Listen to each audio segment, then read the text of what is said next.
Eh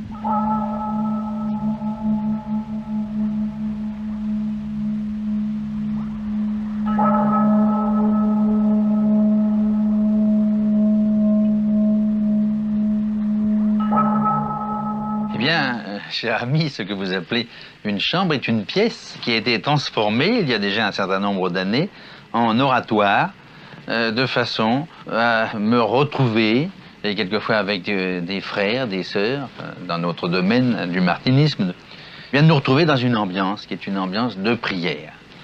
Dans cet oratoire, il y a des souvenirs multiples, qui proviennent de ceux que nous appelons les maîtres passés.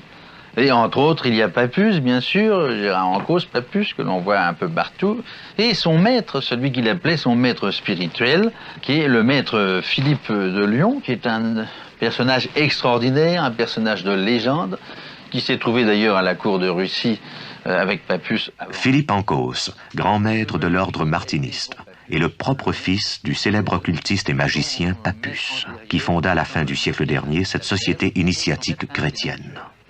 Il est évident que de tout temps, l'homme se penche sur ces questions. Qui est-il? D'où vient-il? Que sera-t-il? Et les esprits travaillent et l'on recherche.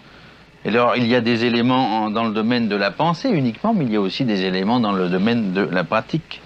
Et mon père disait que l'occultisme comportait trois éléments, en quelque sorte. C'était la science du cachet, c'était la science cachée, et c'était la science cachant, c'est-à-dire que tout le monde n'était pas à même d'être tenu au courant de certaines des révélations. Dans un certain domaine, cet occultisme donne des vues merveilleuses. Entre autres, cette idée de réincarnation. Je sais très bien que tout le monde ne partage pas le point de vue des réincarnationnistes, mais en ce qui me concerne, humblement, je crois trouver là une explication, et le grand Papus y croyait lui-même, bien sûr, à ce qu'on pourrait appeler la justice divine. Autrement, si nous n'avions pas la possibilité de vie successive, vie qui nous amène à être une fois un homme, une autre fois une femme, ça n'est pas toujours la même chose, eh bien, il y aurait un déséquilibre. L'on peut se demander aussi pourquoi certains naissent avec la fortune, si vous le voulez, avec un corps agréable, avec de très belles qualités, et d'autres sont des victimes à la naissance. Alors l'on pourrait se dire, mais alors Dieu est injuste.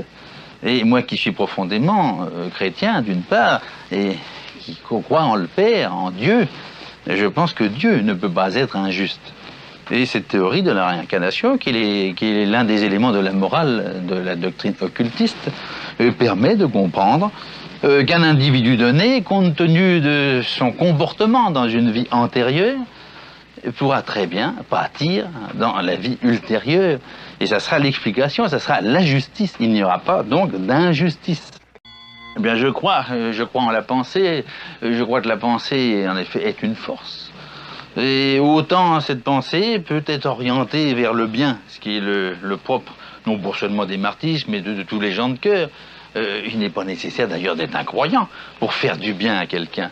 Vous vous mettez à la place de ce quelqu'un, vous pensez à lui, vous songez à lui, mais même si vous ne croyez à rien, mais vous avez cet élan du cœur, vous aurez un résultat. Et puis vous avez d'autres personnages qui consacrent leur pensée à un autre domaine, ou le domaine noir, si vous voulez, enfin ce sont des figures, tout cela. Et je crois donc que quand quelqu'un est déjà en déficience, on peut, dans certains cas, mais beaucoup plus rarement qu'on ne le pense, déclencher chez cette personne des troubles, par une pensée qui est activée par des pratiques d'ailleurs. Nous ne sommes que des instruments. Tandis que le magicien qui utilisera, non pas une épée comme celle-là, elle est très belle, celle-là, elle est pure, mais il donnera des ordres à des entités, à des êtres que j'estime très souvent inférieurs. Eh bien, c'est une différence énorme par rapport à ceux qui, dans cet oratoire, comme dans d'autres oratoires, justement demandent. Moi, je prends ce prix Dieu, et puis je m'incline, vous voyez, je m'assieds et je demande humblement au Père. Mais c'est avec humilité. Et je demande aussi quelquefois, si cela peut être utile, que des épreuves me soient données, de façon à permettre une amélioration chez autrui. Et quand vous lisez encore, c'est notre Père qui est merveilleux, quand on vous dit « Donnez-nous aujourd'hui notre pain quotidien », il ne faut pas penser que c'est une question de nourriture, enfin matérielle. Vous demandez, ils ne le savent pas ceux qui disent cette formule, mais vous demandez des épreuves. Quand vous dites « Donnez-nous notre pain quotidien », vous demandez des épreuves. Et il nous arrive aux uns et aux autres, et je le redis ici encore sans orgueil, ce n'est pas notre genre, eh bien nous demandons le pain quotidien, nous demandons des épreuves. Voilà, voilà l'action.